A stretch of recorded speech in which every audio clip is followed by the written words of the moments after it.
ડીસા શહેરમાં ઈદ ઉલ ફિત્રનો તહેવાર હર્ષ અને ઉલ્લાસભેર ઉજવાયો, જેમાં કોમી એકતા અને ભાઈચારાનું અનોખું દ્રશ્ય જોવા મળ્યું।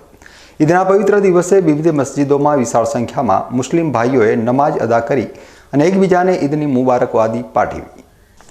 ઈદગાહ ખાતે હજરત સૈયદ મોહમ્મદ અલી બાવા તથા સૈયદ હસન અલી બાવા દ્વારા ઇમામત હેઠળ નમાઝ અદા કરવામાં આવી। તેઓએ ઉપસ્થિત જનમેદનીને સંબોધન કરતા કહ્યું કે ઈદ એ ખુશીનો તહેવાર છે અને તે સાચી રીતે ઉજવવા માટે ગરીબ અને જરૂરિયાતમંદોના હક્કો અદા કરવાના મહત્વ પર ભાર મૂક્યો।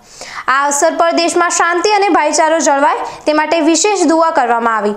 તો આ તરફ રિસાલા મસ્જિદ ખાતે મૌલાના અબ્દુલ હન્નાન, મૌલાના અલી મસ્જિદ ખાતે મૌલાના અહેમદ રજા, ટાટવાળી મસ્જિદ ખાતે હાફિઝ સફી ઉલ્લાહ, બડાપુરા મક્કા મસ્જિદ ખાતે મૌલાના સમીર અને સ્ટેશનવાળી મસ્જિદ ખાતે મૌલાના અબ્દુલ્લાની ઇમામત હેઠળ નમાઝ અદા કરવામાં આવી।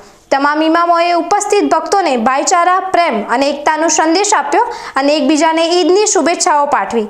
ઈદના પાવન દિવસે હિન્દુ ભાઈઓએ મુસ્લિમ સમુદાયને ઈદની શુભેચ્છાઓ આપી, જે કોમી એકતાનું પ્રતીક બની રહ્યું। નમાઝ બાદ લોકો પોતાના સ્વજનોની કબ્રસ્તાનમાં મુલાકાત લઈ તેમની યાદમાં દુઆઓ કરી।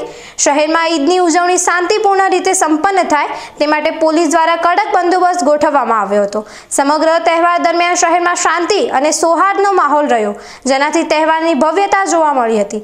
ડીસામાં ઈદ ઉલ ફિત્રની ભવ્ય અને શાંતિપૂર્ણ ઉજવણી સાથે કોમી એકતાનો સંદેશ સમગ્ર શહેરમાં ગુંજી ઉઠ્યો હતો।